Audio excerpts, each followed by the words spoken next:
In this video, we're going to take a look at the Graco Forever and converting it from forward-facing to rear-facing use in regard to the lower latch attachments. You can see they are currently routed through that orange belt path that is used for forward-facing, also used there for booster mode use. To start, we're going to loosen the harness straps according to the instruction manual, and then raise the head restraint to get easier access to the harness system and belt path.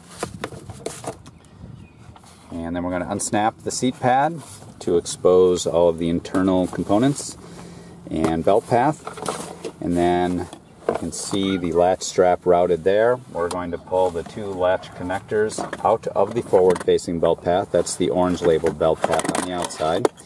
And then we're going to slide them along that metal bar toward the front of the car seat. You can see that sliding down on that bar. You have to make sure to get everything clear and in front of all of the harness components and the crotch strap.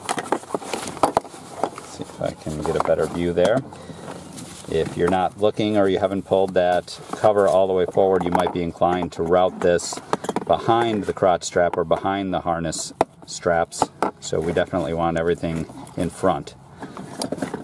For example, that's the exact issue that may happen to you if you are not looking at the manual and just routing it on your own.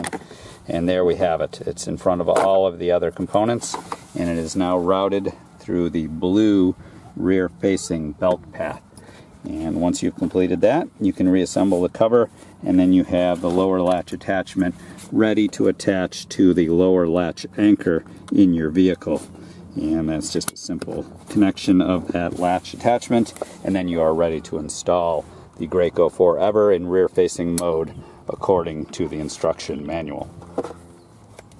Once you have installed the Graco Forever rear-facing using the lower latch system attachments, one handy feature is that there's a nice slot in the front of the seat that comes right through the cover, so without having to remove the cover, you can pass the adjustment strap for the latch system through that slot and get better leverage by pulling on that strap coming through the car seat rather than pulling it outward toward you, where you wouldn't have quite as much leverage if you were pulling it outward that way.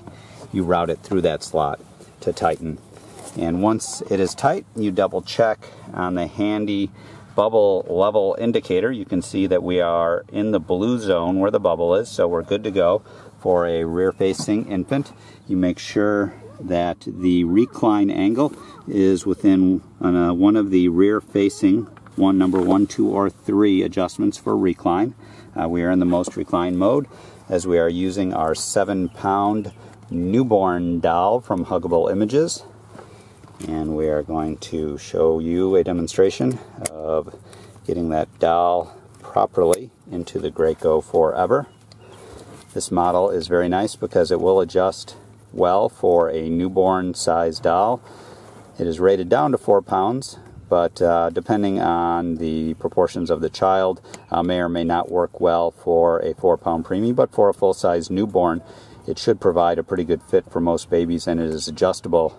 Great height limits for older rear-facing children and forward-facing and booster mode children as well. And there you can see we have moved those harness comfort pads back to give access to the chest clip to move it up to armpit level, and we are also using the included insert support.